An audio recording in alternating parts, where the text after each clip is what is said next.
Drama serial حد کی اگلی قسط میں ہم دیکھیں گے کہ دانش زینیا کو فون کرتا ہے اور فون کر کے اسے کہتا ہے کہ کوئی ریحان نامی شخص تھا، شاید شانزے کا ایکس ہسبینڈ تھا، اس نے شہرام اور فیروز پر گولی چلا دی ہے۔ یہ سن کر تو زینیا حیران پریشان ہو جاتی ہے، وہ یہ کہتی ہے کہ گولی مار دی ہے۔ زینیا سے رہا نہیں جاتا اور وہ یہ خبر سن کر ہسپتال پہنچ جاتی ہے شہرام کو دیکھنے، جہاں اس کی والد اور فریال حیرت سے زینیا کو دیکھتی ہیں کہ وہ کیسے منہ اٹھا کے ہسپتال آ گئی ہے۔ شہرام کی والدہ غصے سے زینیا سے کہتی ہیں کہ تم کیوں آئی ہو یہاں، جس پر وہ وارڈ میں جا کر روتے ہوئے شہرام سے کہتی ہے کہ شہرام، آپ کی زینیا آ گئی ہے، میں آپ کو کچھ بھی نہیں ہونے دوں گی۔ زینیا کی ماں اسے بار بار نکالنے کی کوشش کرتے ہوئے کہتی ہیں کہ جاؤ یہاں سے۔ وہ شہرام کو جھنجھوڑتے ہوئے کہتی ہے کہ شہرام آنکھیں کھولیں، جبکہ فریال بے بسی سے یہ سب کچھ دیکھ رہی ہوتی ہے۔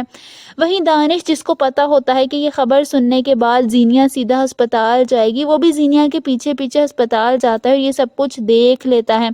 اسے زینیا پہ شدید غصہ آتا ہے۔ سمین بیگم بھی زینیا کو دھکا دیتے ہوئے کہتی ہیں کہ جاؤ یہاں سے، چلی جاؤ، دوبارہ یہاں نظر آئی تو مجھ سے برا کوئی نہیں ہوگا۔ وہیں زینیا جب سامنے دانش کو کھڑا دیکھتی ہے تو اسے تو سانپ ہی سونگھ جاتا ہے۔ دانش اسے غصے سے پکڑتا ہے اور سیرت بیگم کے پاس لے جاتا ہے اور پھر بتاتا ہے کہ زینیا نے یہ سب کچھ کیا ہے، جس پر اس کی والدہ اس سے پوچھتی ہیں تو زینیا بھی ہٹ دھرمی سے کہتی ہے کہ میں محبت کرتی ہوں شہرام سے۔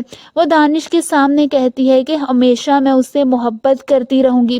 یہ سن کر تو دانش کا پارا ہائی ہو جاتا ہے، جس پر دانش بھی غصے سے زینیا سے کہتا ہے کہ ٹھیک ہے، پھر تمہیں تمہاری محبت مبارک ہو، میں تمہیں طلاق دیتا ہوں۔ یہ سن کر سیرت بیگم کہتی ہیں کہ بیٹا کیا کر رہے ہو، ایسے مت کرو، یعنی وہ دانش کو روکنے کی کوشش کرتی ہیں۔